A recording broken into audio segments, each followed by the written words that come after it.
Hello there guys, welcome back to my channel. This is your Tito PJ and this is another episode of Tito Mo Talks. Dito na sa Tito Mo Talks. Magandang gabi mga pamangkin and mga katoks. Right now, I am very excited. Alam niyo kung bakit? Dahil hindi medyo mga normal na usapan ang gagawin natin for today. Kasi ang kausap natin for today is si Mervin.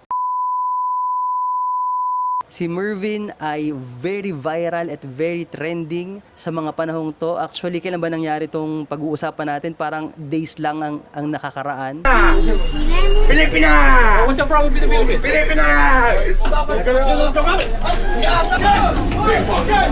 And without further ado, kausapin na natin kasi alam ko madami tayong gustong malaman tungkol sa kanya. Welcome to the show, Mervin.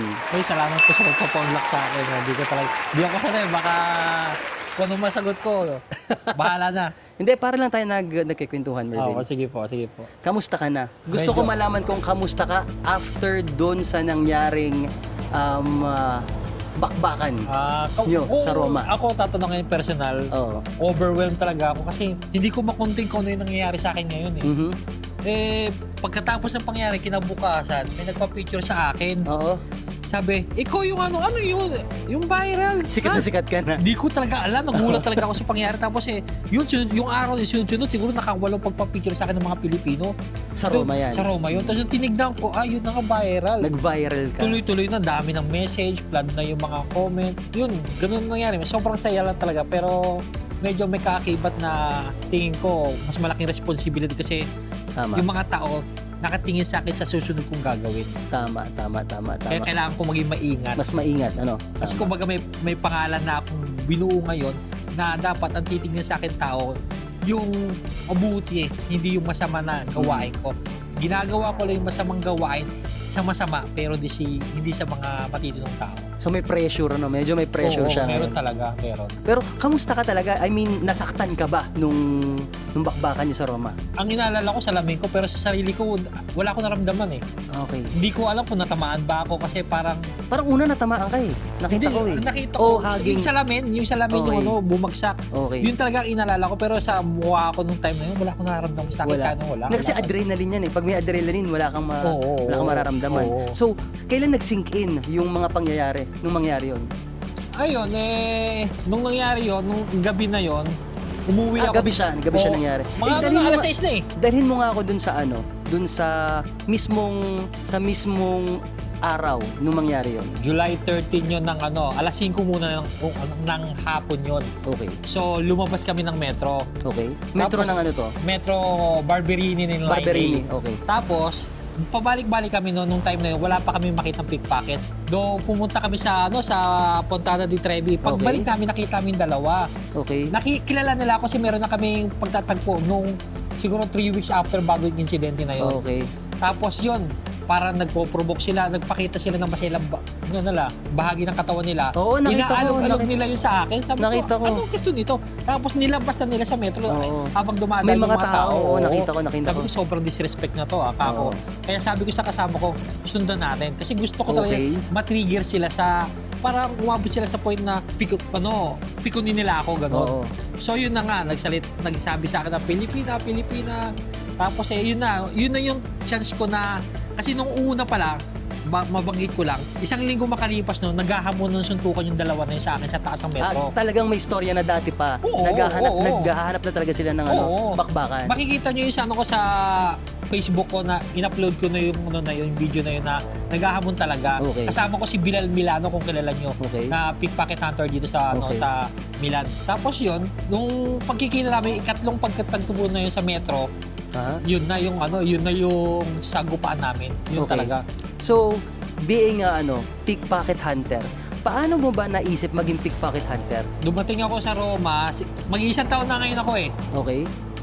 Yung pangyayari na yon, 2 buwan na ako sa Roma, nananatili, nakatira, nakakita kong matanda dinukutan. Okay? Harap-harapan, kinuha Okay. yung wallet. Wala akong kibo kasi parang hindi ko pa to kabisado yung lugar, hindi ko pa kabisado yung tao, yung kalakaran. Sabi ko, umiyak yung matanda, yung dalawa kasi nawala yung passport. Kita-kita ko talaga, nagsawalang kibulang ako.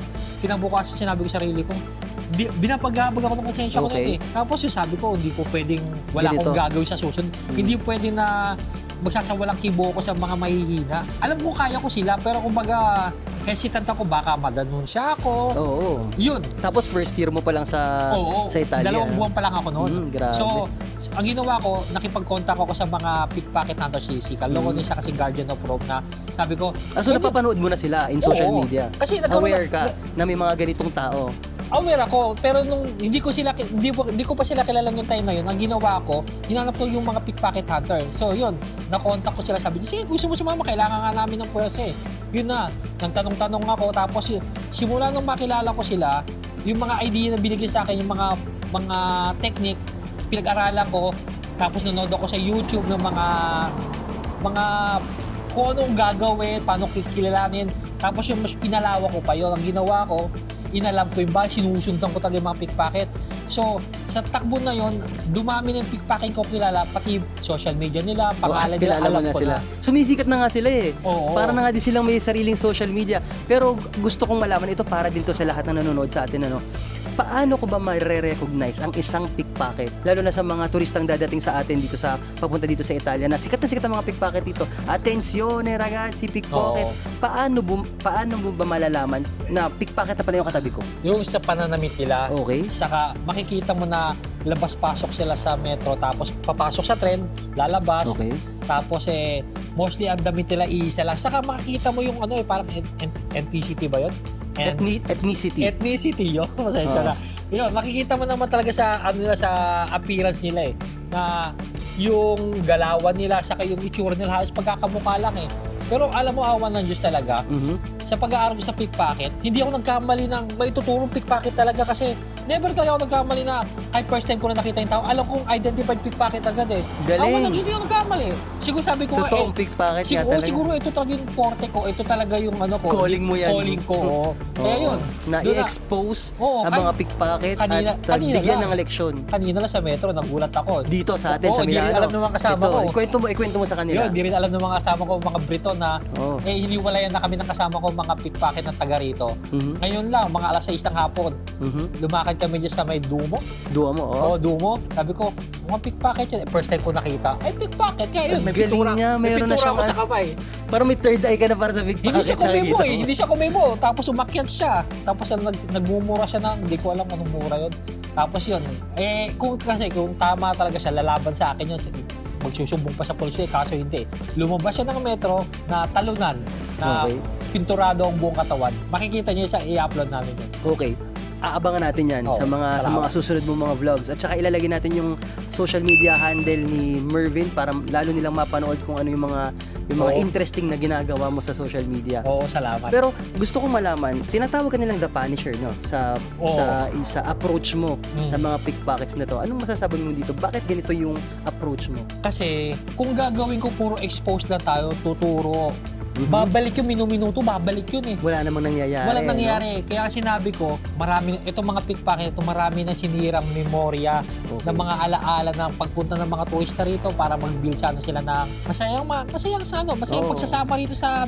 Tapos Masayang bakasyon. masayang bakasyon, pinag-ipunan nila ng pera, tapos Kukunin nila. gaganon Nanakawin nila. Di mas may karapatan na kung saktan sila. Mm. And alam kong mali yung ginagawa ko, pero kung baga maiganti ko man lang sila sa parang alam ko, siguro iisipin na mali yung parang ko, pero so be it, wala na akong pakialam doon. Kung ano mangyayari sa akin, consequence ng action ko yun, pero yun talaga ang gusto ko mangyari na Pero napahama ka na ba sa pagiging punisher mo sa mga hindi naman. pickpockets? Hindi naman kasi ang ginagawa ko, bago ako mambalahura siguro in term ng mga Okay. pickpocket, titignan ko yung security sa kapulis kung gaano kalayo. Okay. Then, saka ko gagawin yun. Pero kung nakikita ko may security sa paligid tapos may pulis sa taas, hindi ko gagawin yan. Napulis ka na ba sa ginagawa mong Hindi. ito? Never pa. Never talaga. Kasi nakikiramdam talaga ako. Ang galing, ang galing. Tapos kung Kasi sakaling sila din tumatakbo naman, ako- hindi naman din sila magsusumbong, ano? Oo. Kasi unang-una sila nauna eh. Oo. Sila una nagnakaw. Oo, saka awa naman ng Diyos, yung may follower ako na abogado na handang tumulong sa akin just in Wow. case na madenunsya ako. So at Kinumpirma least- nila yun. Okay. Okay, Mervin, maraming salamat. Ang dami namin natutunan kay Mervin ngayon, no? Sana.